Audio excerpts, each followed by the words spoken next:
Chapter 11. It is time. Chapter 11 of Mary Poppins. This chapter is called Christmas Shopping. Christmas Shopping. I smell snow, said Jane as they got out of the bus. I smell Christmas trees, said Michael. I smell fried fish, said Mary Poppins. And then there was no time to smell anything else, for the bus had stopped outside the largest shop in the world, and they were all going into it to do their Christmas shopping. Christmas shopping just means the things you buy for Christmas. So the story's happening in England, and definitely people in England, they celebrate Christmas. And so the idea is that you go and you buy gifts for everyone that you love, everyone in your family, and like that. So the kids are going with Mary Poppins to buy gifts for their family members. May we look in the windows first?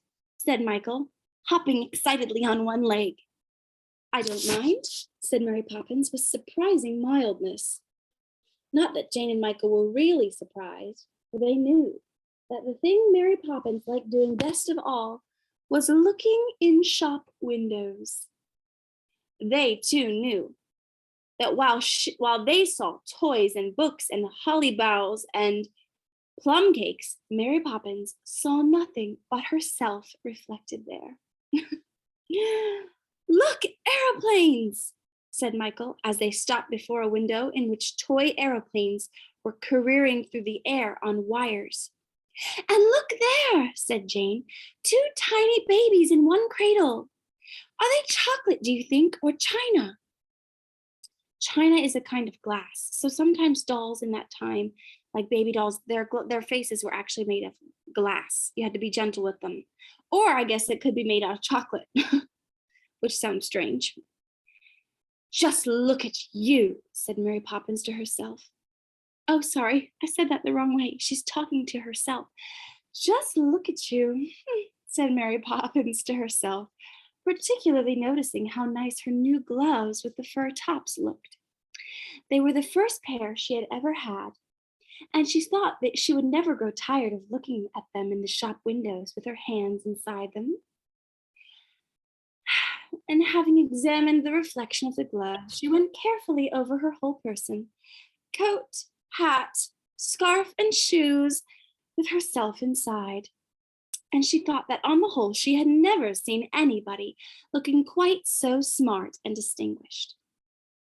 By the winter afternoons, she knew, but the winter afternoons she knew were short, and they had to be home by tea time. So with a sigh, she wrenched herself away from her glorious reflection. Now we will all go in, she said, annoyed Jane and Michael very much by lingering at the haberdashery counter and taking great trouble over the choice of a reel of black cotton. Now, I bet you've never heard the word haberdashery, and haberdashery just means sewing materials. So fabrics, threads, embroidery floss, and I put a picture of a bunch of colorful fabrics on the slide for you to look at. So Mary Poppins needs to get some cotton. It's called a cotton. The book calls it a reel of black cotton, which is just this thread here. I'm going to show you the thread. It's for sewing. So she must need to use it to sew on a button or repair something of her clothing that had ripped. So she took a long time to get that. The toy department, Michael reminded her, is in that direction. I know, thank you. Don't point, she said, and paid her bill with aggravating slowness. But at last they found themselves alongside Father Christmas, who went to the greatest trouble in helping them choose their presents. Okay, so you know that sometimes at toy stores, especially at Christmas time, there's a Santa Claus there. They call him Father Christmas in the old days. And you see, it was probably just a man dressed up in a Santa costume that was there to help the children shop. See, I have a picture of him here on this slide. So there's like an old man there in a costume helping the kids pick out the things that they need. All right, let's see here. That will do nicely for Daddy, said Michael, selecting a clockwork train with special signals. I will take care of it for him when he goes to the city. Okay, Michael just bought or just decided to get a train for his dad. I don't think that most adults care about a toy train. And Michael said he was buying it for his dad and he would just take care of it for his dad, which of course really means that he's buying it for himself and pretending that it's for his dad, don't you think? Sometimes when we buy gifts for other people, we actually just get what we would want because we don't know what to get them. We just know what we like, you know? All right, let's see. So Michael gets a train. I think I will get this for Mother, said Jane, pushing a small doll's perambulator, which she felt sure Mother had always wanted. Perhaps she will lend it to me sometimes. Oh my goodness. Okay, also Jane does the same thing. Jane buys this doll's perambulator, which is just it's like a buggy that you use to put in put a baby doll in there and push it around. Jane bought that for her mom. I don't think moms care about that, do you? It's made for little girls to play with or little kids. And so again, Jane is getting something for her mom that she really is just picked it out because she likes it for herself, obviously. Let's see what else they decide to get here in their shopping. After that, Michael chose a pack of hairpins for each of the twins and a Meccano set for his mother. A Meccano set is a set for building. It would be kind of like Legos. You know, we like to get Legos to build all kinds of things. Michael picked out a building set for his mom. It's just funny because obviously that's just for him. A mechanical beetle for Robertson A. Robertson A is the manservant that works at their house. Remember, polishes the shoes and works in the garden. And Michael got him this beetle made of, it's like a little toy beetle. It's a fake beetle made of metal, mechanical.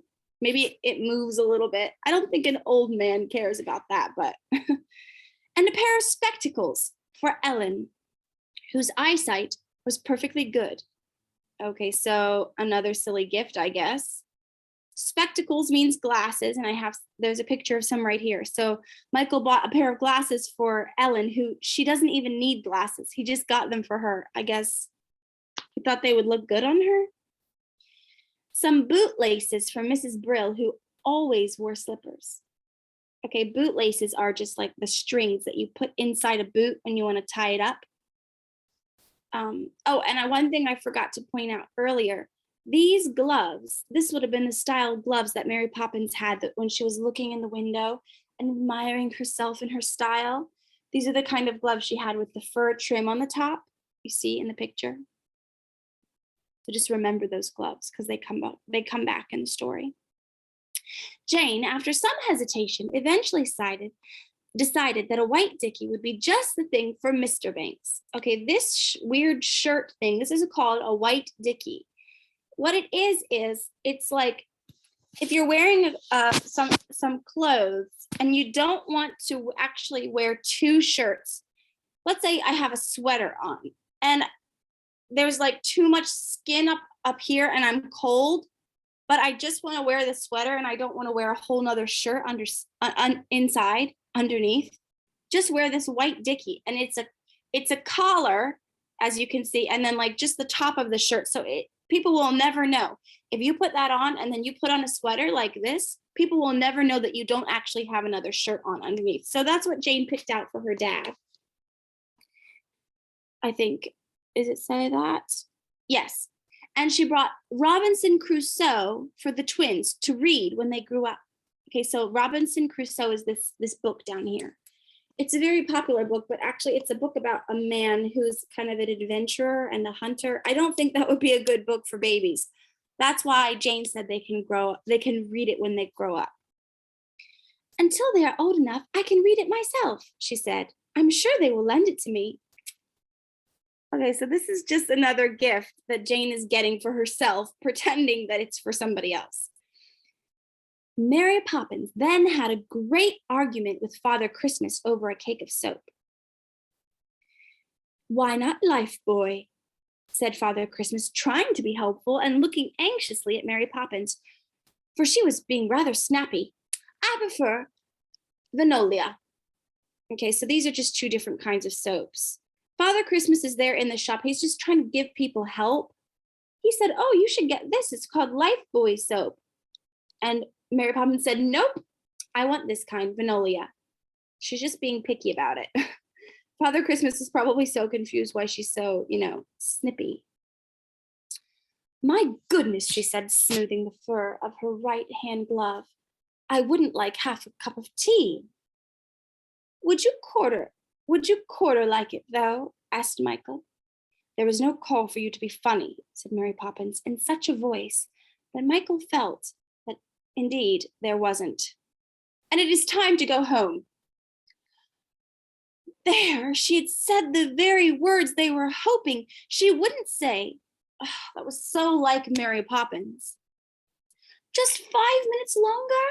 pleaded Jane. "Oh, Mary Poppins, you look so nice in your new gloves," said Michael wilily. But Mary Poppins, though she appreciated the remark, was not taken in by it. So Michael's kind of trying to trick Mary Poppins by being very sweet and saying, "Oh, wow, your gloves are so nice." That's just the sort of thing she'd love to hear, since she always thinks she's so fashionable. But it was sort of a trick to get her to forget what she just said about, "Okay, we need to go home." She didn't forget. "No," she said, and closed her mouth with a snap and stalked towards the doorway. "Oh dear," Michael said to himself as he followed her, staggering under the weight of his parcels. If only she would say yes for once. But Mary Poppins hurried on, and they had to go with her. Behind them, Father Christmas was waving his hand, and the Fairy Queen on the Christmas tree and all the other dolls were smiling sadly and saying, "Take me home, somebody." And the airplanes were all beating their wings and saying in bird-like voices, "Let me fly. Ah, do let me fly." Jane and Michael hurried away, closing their ears to those enchanting voices and feeling that the time in the toy department had been unreasonably and cruelly short. And just then, as they came towards the shop entrance, the adventure happened. They were just about to spin the glass door and go out when they saw coming towards it from the pavement a running, flickering figure of a child. "Look!" said Jane and Michael together. "My goodness gracious, glory me!" exclaimed Mary Poppins and stood still. And well she might, for the child had practically no clothes on, only a light wispy strip of blue, as though she had torn it from the sky and wrapped it around her body.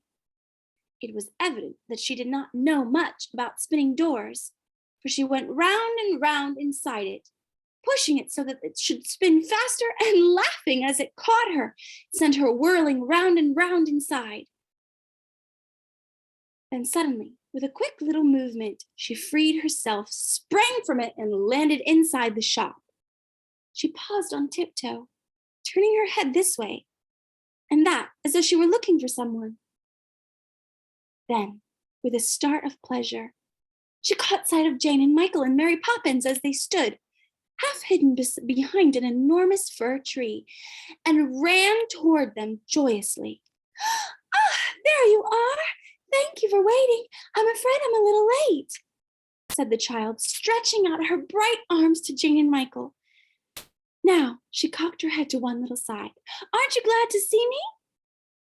"Say yes! Say yes!" "Yes," said Jane, smiling, for nobody, she felt, could help being glad to see anyone so bright and happy. "But who are you?" Jane inquired curiously. "What's your name?" said Michael, gazing at her.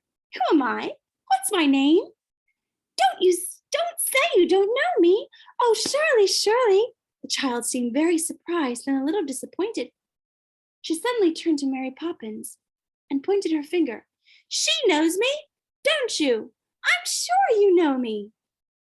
There was a curious look on Mary Poppins' face, and Jane and Michael could see the blue fires in her eyes, as though they reflected the blue of the child's dress and her brightness. Does it Does it start with an M? Mary Poppins whispered. The child hopped on one leg delightedly. Of course it does. And you know it. M-A-I-A. I'm Maya. She turned to Jane and Michael. Now you recognize me, don't you? I'm the second of the Pleiades. Electra, she's the eldest, couldn't come because she's minding Merope. Merope's the baby, and the other 5 of us come in between, all girls. Our mother was very disappointed at first not to have a boy, but now she doesn't mind. Okay, friends, now, maybe you're confused. But there's this like little child wearing some blue clothes that just flew or sort of ran and flitted into the toy store. And she says her name's Maya. And if you look here in this picture, in the sky, there are 7 stars. And these stars are called 7 sisters or 7 doves, which we're going to hear. And they're stars in the sky. They're in the sky right now. One of them is called Maya. And what people do with stars, especially stars that people like to look at, is they give them names and they create stories about them. They're not real, it's imaginary. But of course, in this book, they're pretending that it's real, that this star is actually like a little girl, and that all the other stars are her sisters, and they're like real little, they're all girls. But of course, it's just imaginary. But in the story, of course, it's not imaginary. In the story, it's real. And Maya has come down to the toy shop because she's going to buy gifts for her sisters for Christmas. But of course, her sisters are little star girls. So Merope is the baby, the youngest sister. Electra, she's the oldest. Here's Electra. Here's Maya. And then the other sisters are the other stars. And that's what she's talking about. Altogether, they're called the Pleiades. I don't know if I'm saying that right, but I think I am. Pleiades. The child danced and burst out again in her excited little voice. Oh, Jane, oh, Michael, I've often watched you from the sky, and now I'm actually talking to you. There is nothing I don't know about you. Michael doesn't like having his hair brushed, and Jane has a thrush's egg in a jam jar on the mantelpiece. And your father is going bald on top. I like him. He was the first who introduced us. Don't you remember? He said one evening last summer, look, there are the Pleiades, 7 stars all together, the smallest in the sky, but there is one of them you can't see. He meant Merope, of course, and she's still too young to stay up all night. She's such a baby that she has to go to bed very early. Some of us up there call us the little sisters, and sometimes we are called the 7 doves. But Orion calls us you girls, and he takes us hunting with him. Now, friends, there's another very famous group of stars in the sky called Orion. From my home in Pennsylvania, I could actually see Orion in the sky all the time. It was wonderful. This is Orion. That's what the group of stars looks like in the sky. But then people have imagined that those stars and that shape that you can draw, if you connect all the dots, is like this man who has a sword and a shield, and he hunts. I think he hunts a bear. I can't really remember, but Orion is his name. And so Maya is talking about Orion like he's a friend, right? Because he's one of the characters that is in the sky with her and her sisters. But what are you doing here? Demanded Michael, still very surprised. Maya laughed. Poppins, I'm sure she knows. Tell us, Mary Poppins, said Jane. Well, said Mary Poppins snappily, I suppose you two aren't the only ones in the world who want to go shopping at Christmas. That's it, squealed Maya delightedly. She's quite right. I've come down to buy toys for them all. We can't get away very often, you know, because we're so busy making and storing up the spring rains. That's the special job of the Pleiades. However, we drew lots and I won. Wasn't it lucky? She hugged herself happily. Now come on, I can't stay very long. You must come back and help me choose. And dancing about them, and dancing about them, running now to one and now to the other, she shepherded them along back to the toy department. As they went, the crowds of shoppers stood and stared at them and dropped their parcels with astonishment. So cold for her. Oh, sorry, this is the mothers talking. So cold for her. What can her parents be thinking of? Said the mothers, with voices that were suddenly gentle and soft.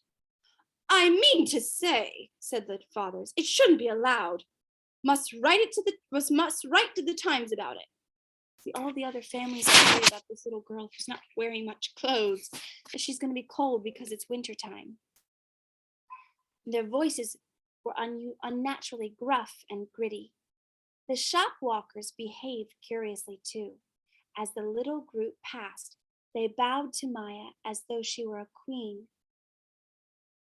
But none of them, not Jane, not Michael, nor Mary Poppins, nor Maya, noticed nor heard anything extraordinary.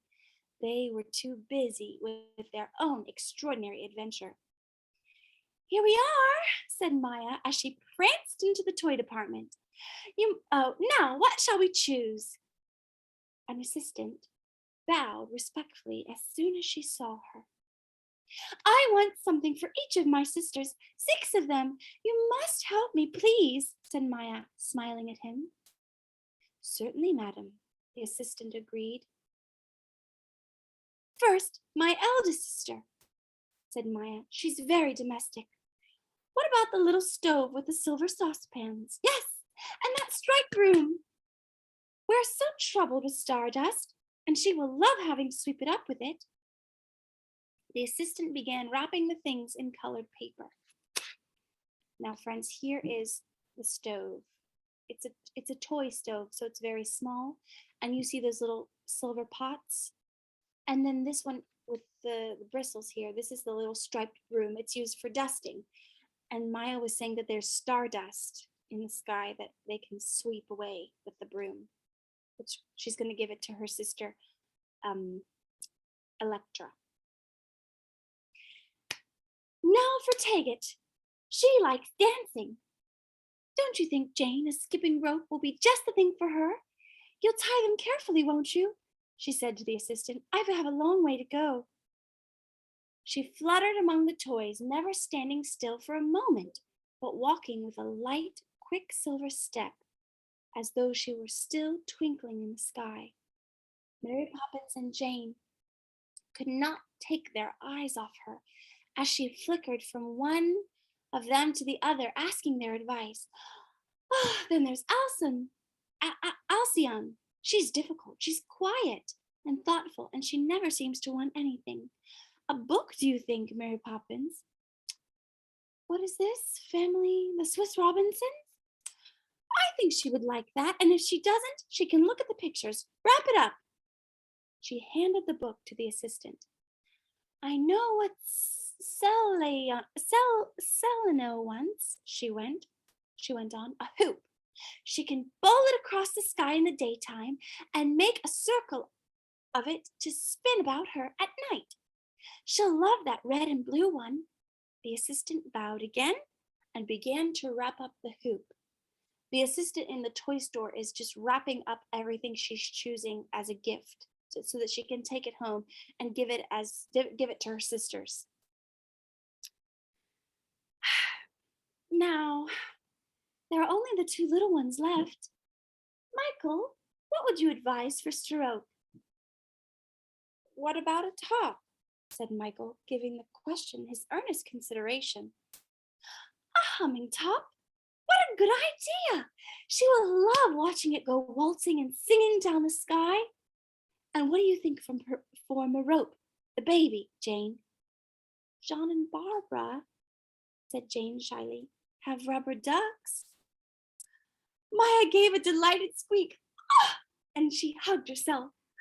Oh, Jane, how wise you are. I should never have thought of that. Pushing at the paper, giving it a tug to the string and making sure it was firmly knotted. Oh, sorry.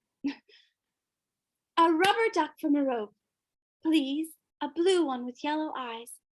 The assistant tied up the parcels while Maya ran round him, pushing the paper, giving it a tug to the string to make sure that it was firmly knotted. Now, friends, I'd like to show you a little video of a humming top.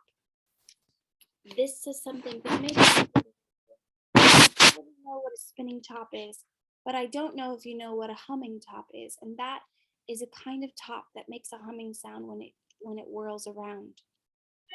Okay, so let's just enjoy and learn here. This is a humming top. Can you hear that sound?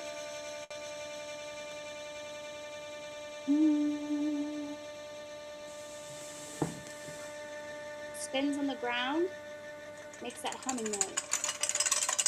And so that's the toy that Maya has just bought for one of her sisters. She said she would enjoy spinning it through the sky, which sounds very interesting. Okay, let's keep going.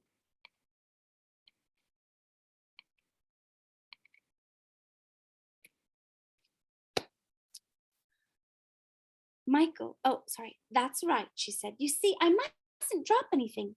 Michael, who had been staring steadily at her ever since she first appeared, turned and said in a low whispered Mary Poppins, "But she has no purse.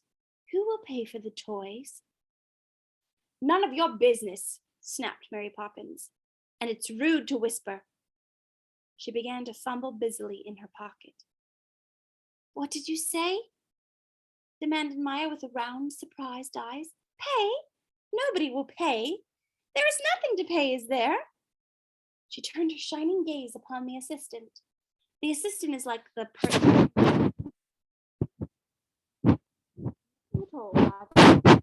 he assured her as he put the parcels in her arms and bowed again. "I thought not. You see," she said, turning to Michael, "the whole point of Christmas is that the thing should be given away, isn't it? Besides, what could I pay with? We have no money up there." And she laughed at the mere suggestion of such a thing. "Now we must go." Oh, wait, sorry. Is that Mary Poppins? Yes. Okay, this is Mary Poppins talking. "Now we must go," she went on. Mary Poppins went on, taking Michael's arm. "We must all go home. It's very late. And I heard your mother telling—" Oh, wait, sorry. This is Maya talking. I gotta do this in Maya's voice. "Now we must go," she went on, taking Michael's arm. "We must all go home. It's very late, and I heard your mother telling you that you must be home in time for tea. Besides, I must get back too. Come." And drawing Michael and Jane and Mary Poppins after her, she led the way through the shop and out by the spinning door. Outside the entrance, Jane suddenly said, "But there's no present for her. She bought something for all the others and nothing for herself. Maya has no Christmas present." And she began to search hurriedly through the parcel she was carrying to see what she could spare for Maya. Mary Poppins gave a quick glance into the window beside her. She saw herself shining back at her, very smart, very interesting, her hat on straight, her coat nicely pressed, and her new gloves completing the whole effect. They shook their heads. "Goodbye," said Maya. "Goodbye," said the others, though it was the last thing they wanted to say. Then Maya, standing poised on tiptoe, lifted her arms and sprang into the air. She began to walk up it, step by step, climbing ever higher, as though there were invisible stairs cut into the gray sky. She waved as to them as she went, and the three of them waved back. "What on earth is happening?" somebody said close by. "But it's not possible," said another voice. "Preposterous," cried a third. For a crowd was gathering to witness the extraordinary sight of Maya returning home. The policeman pushed his way through the throng, scattering the people with his truncheon. Now, what's all this? An accident or what?" He looked up, his gaze following that of the rest of the crowd. "Ugh," he called angrily, shaking his fist at Maya. "Come down! What are you doing up there? Oh, not traffic and all. Come down. We haven't got this kind of thing, not in a public place. 'Tisn't natural." Far away they heard Maya laughing and saw something bright dangling from her arm. It was the skipping rope. After all, the parcel had come undone. For a moment longer, they saw her prancing up the airy stair, and then a bank of cloud hid her from their eyes. They knew she was behind it, though, because of the brightness that shone up its thick dark edge.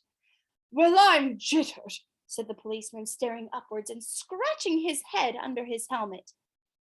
"Well, might you be," said Mary Poppins, with such a ferocious snap that anyone else might have thought she was really cross with the policeman. But Jane and Michael were not taken in by that snap, for they could see in Mary Poppins' eyes something that, if it were anybody else than Mary Poppins, might have been described as tears. Mary Poppins is crying.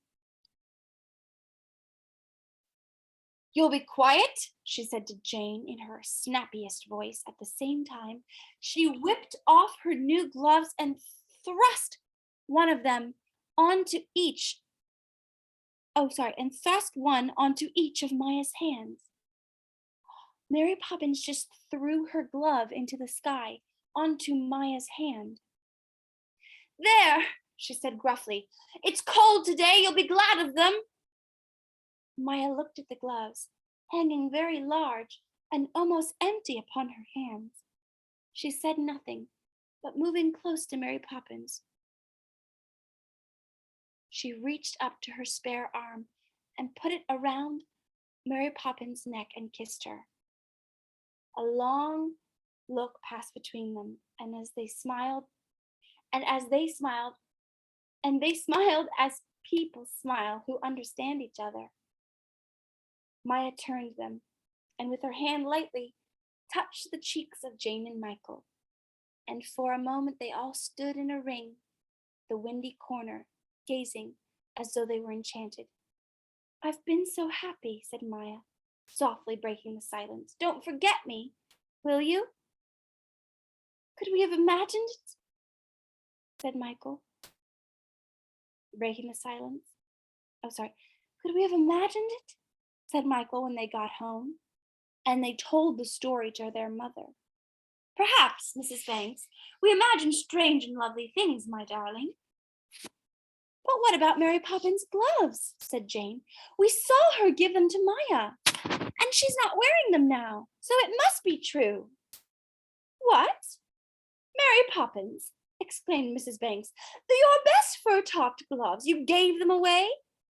Mary Poppins sniffed. "My gloves are my gloves, and I do what I like with them," she said haughtily. She straightened her hat and went down to the kitchen to have her tea. Okay, the last chapter. This chapter is called West Wind. It was the first day of spring. Jane and Michael knew this at once because they heard Mr. Banks singing in his bath. And there was only one day in the year when he did that.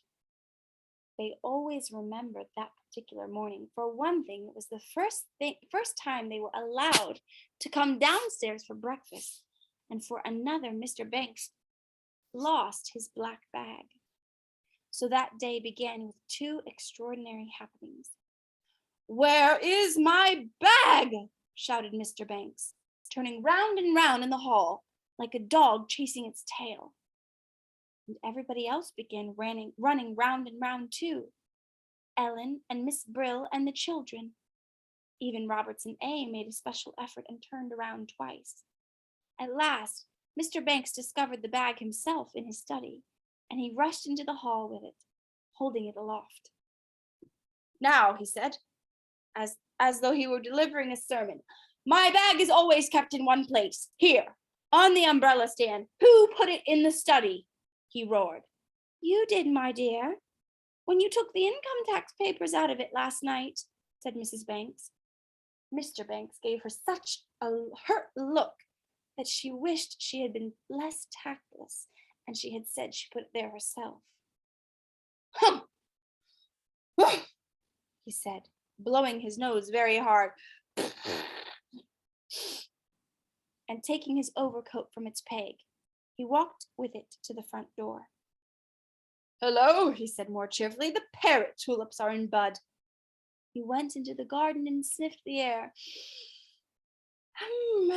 Wind in the west, I think. He looked down towards Admiral Boom's house where the telescope weathercock swung. "I thought so," he said. "Westerly weather, bright and balmy. I won't take an overcoat." Okay, now you look, friends, at this picture of the flower here. That's called a parrot tulip. And it's called a parrot tulip because it looks like a parrot. And I put a picture of a parrot. Do you think that that looks like a parrot? I do. The colors and the texture, the way that the flower looks, it looks like it has feathers, doesn't it? Just like the feathers of the parrot. Even if it's not the exact same colors, it does look like a parrot. And there's the black bag that Mr. Banks lost. He looked okay, here's a picture if you look of Cherry Tree Lane, the Banks house, and then this is Admiral Boom's house, remember. It's the house that's built like a ship on top. And up at the very top of the house they have a weather vane that looks like a telescope, and it's pointing west, you see?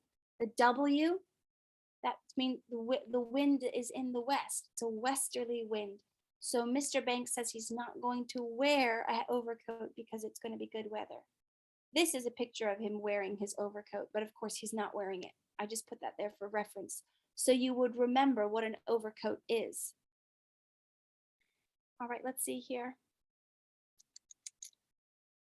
And with that, he picked up his bag and his bowler hat and hurried away to the city. See that black hat there, friends? That's a bowler hat. That's what it looks like.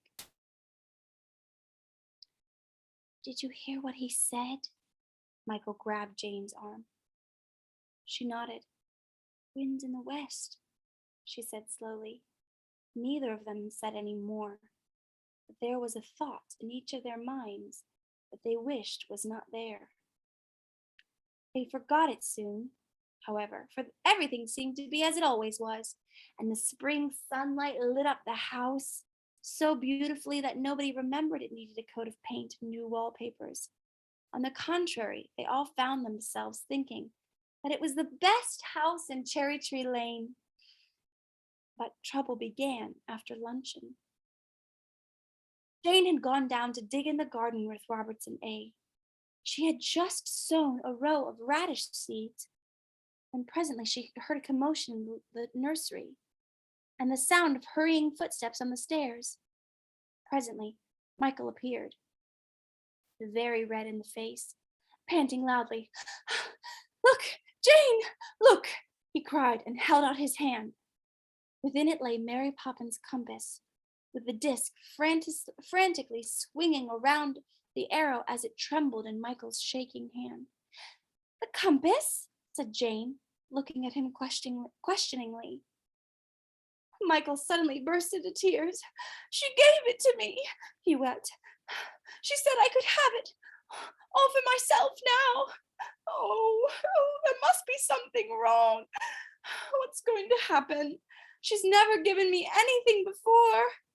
"Perhaps she was only being nice," Jane said to soothe him, but in her heart she felt as disturbed as Michael was. She knew very well that Mary Poppins never wasted time in being nice. And yet, strange to say, during that afternoon, Mary Poppins never said a cross word.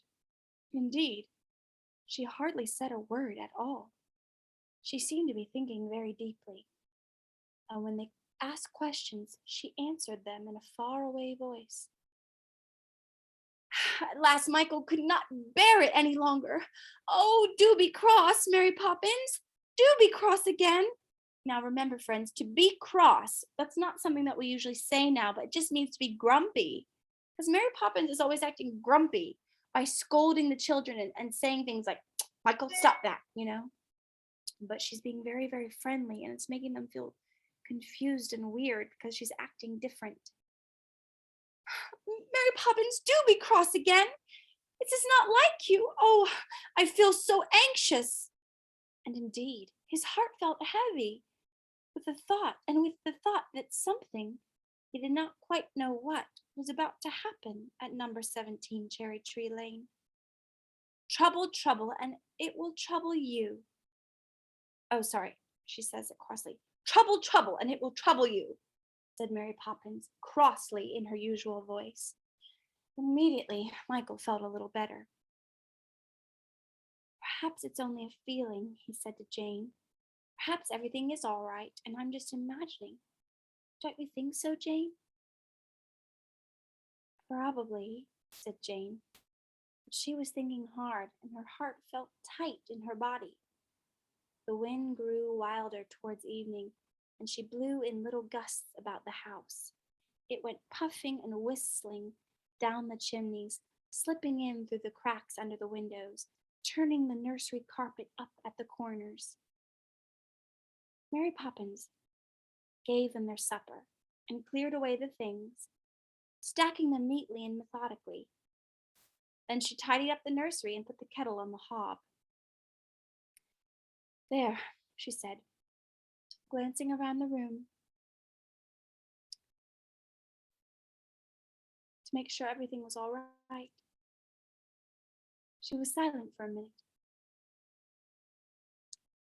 And she put one hand lightly on Michael's head and the other on Jane's shoulder. Now, she said, I'm just going to take the shoes down for Robertson A to clean. They remained quiet. I'm sorry. Behave yourselves, please, till I come back. She went out and shut the door quietly behind her. Suddenly, as she went, they both felt that they must run after her, but something seemed to stop them. They remained quiet, with their elbows on the table, waiting for her to come back. Each was trying to reassure the other without saying anything. How silly we are, said Jane. Everything's all right. But she knew that she said it more to comfort Michael than because she thought it was true. The nursery clock ticked loudly from the mantelpiece. The fire flickered and cracked slowly, died down.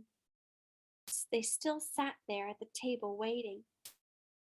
At last, Michael said uneasily, She's been gone a very, very long time, hasn't she? The wind whistled.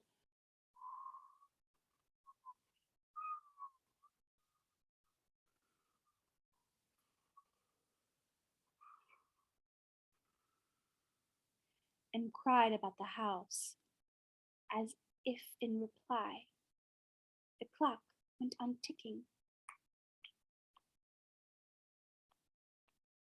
Its solemn double note. Suddenly the silence was broken by the sound of the front door shutting with a loud bang. Michael, said Jane, starting up. Jane, said Michael, with a white, anxious look on his face. They listened. Then they ran quickly to the window and looked out. Down below, just outside the front door, stood Mary Poppins, dressed in her coat and hat, with her carpet bag in one hand and her umbrella in the other. The wind was blowing wildly about her, tugging at her skirt, tilting her hat rakishly to one side. But it seemed Jane and Michael that she did not mind, for she smiled as though the wind her and the wind understood each other.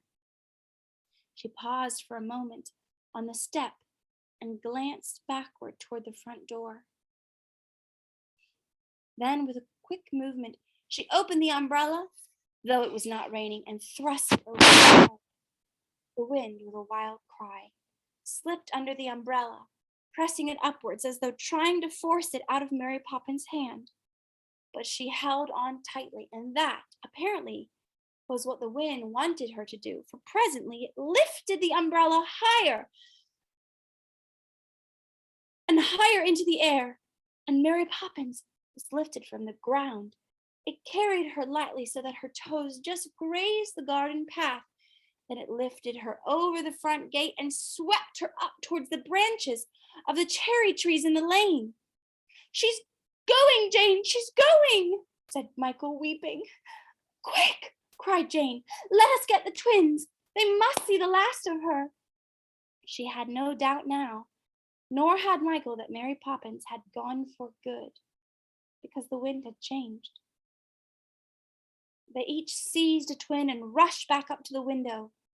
Mary Poppins was in the upper air now, floating away over the cherry trees and the roofs of the houses, holding tightly to the umbrella with one hand, to the carpet bag with the other. The twins began to cry quietly. With their free hands, Jane and Michael opened the window and made one last effort to stay Mary Poppins' flight. Mary Poppins! They cried, Mary Poppins, come back! But she either did not hear or desperately took no notice, for she went sailing on and on, up into the cloudy, whistling air, till at last she was wafted away over the hill, and the children could see nothing but trees, bending and moaning under the wild west wind.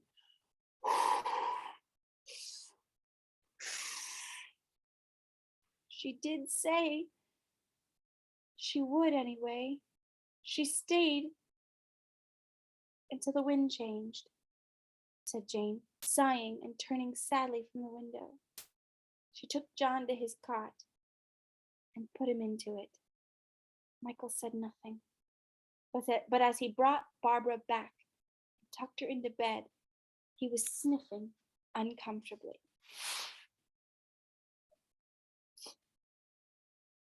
I wonder, said Jane, if we'll ever see her again. Suddenly they heard voices on the stairs.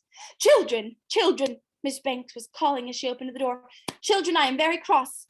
Mary Poppins has left us. Yes, said Jane and Michael. You knew then, said Mrs. Banks, rather surprised. Did she tell you she was going? They shook their heads. Mrs. Banks went on. It's outrageous. 1 minute here and gone the next. Not even an apology. She simply said, I'm going, and off she went. Anything more preposterous, more thoughtless, more discourteous? What is it, Michael? She broke off crossly, and had Michael grasped her skirt with his hands and was shaking her. What is it, child?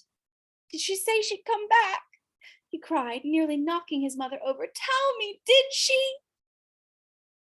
You will not behave like a scoundrel, Michael, she said, loosening his hold. I don't remember what she said except that she was going.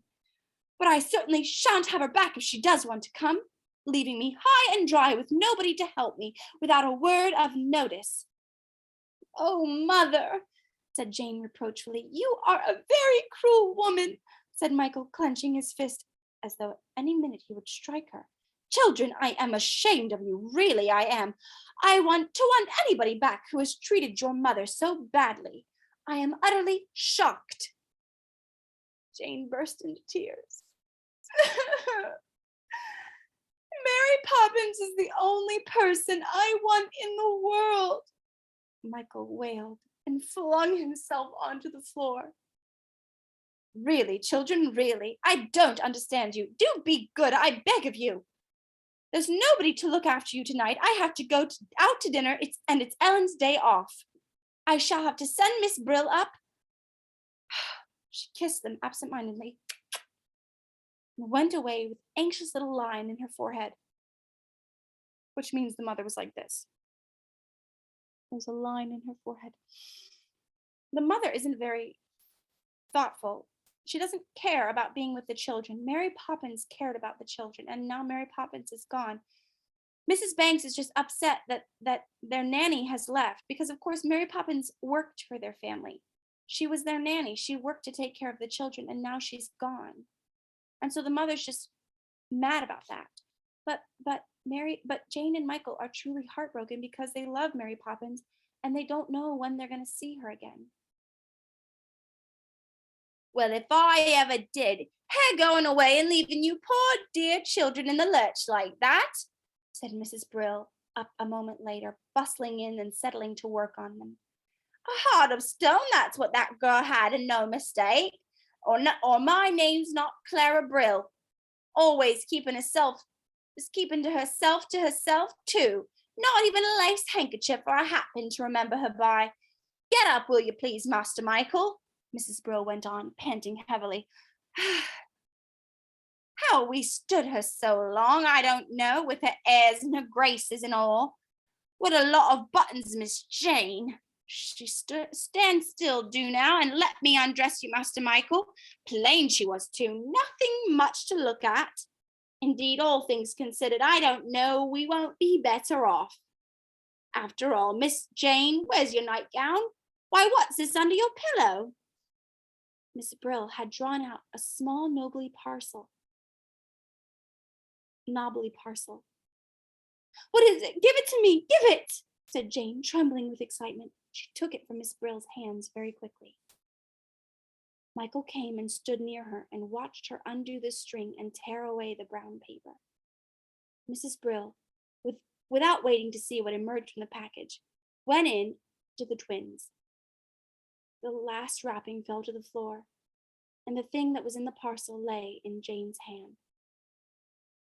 It's her picture, she said in a whisper, looking closely at it. And it was. Inside a little curly frame was a painting of Mary Poppins, and underneath it was written, Mary Poppins by Bert. Now you guys remember Bert. Bert was the man who draws the pictures on the street. He did a little painting of Mary Poppins, gave it to Mary Poppins, and Mary Poppins left it under Jane's pillow as a gift for her. That's the match, man. He did it, said Michael, and took it in his hand so that he could have a better look at it. Jane found suddenly that there was a letter attached to the painting. She unfolded it carefully, and it ran, Dear Jane, Michael had the compass, so the picture is for you. Au revoir, Mary Poppins. She read it out loud till she came to the word she couldn't understand. Miss Brill, she called, what does au revoir mean? Au revoir, dearie, she shrieked Miss Brill from the next room. Why, doesn't it mean, let me see, I'm not up in these foreign tongues. Doesn't it mean God bless you? No, I'm wrong. I think, Miss Jane, dear, it means to meet again. Jane and Michael looked at each other. Joy and understanding shone in their eyes. They knew what Mary Poppins meant. Jane gave a long sigh of relief. That's all right, he said shakily. Michael gave a long sigh of relief. She always does what she says she will. He turned away. Michael, are you crying? Jane asked, twisted his head and tried to smile at her. No, I'm not, he said. It's only my eyes. She pushed him gently toward his bed, and as he got in, she slipped the portrait of Mary Poppins into his hand. Hurriedly, in case she would regret it. You have it for tonight, darling, she whispered Jane, and she tucked him in, just as Mary Poppins used to do. So Jane gave the little picture of Michael to hold for the night because Jane knew that Michael was very upset about Mary Poppins leaving. But what Mary Poppins wrote on the little note said au revoir, which means to meet again. And that's what the kids are saying, that they believe that they're going to see Mary Poppins again. So they're sad that she's gone, but they're not hopeless. And it's so sweet what Jane does for her brother.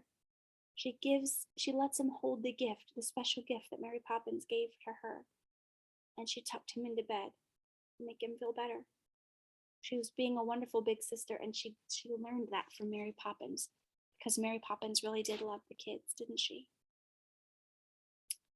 The end. And that is the end of Mary Poppins.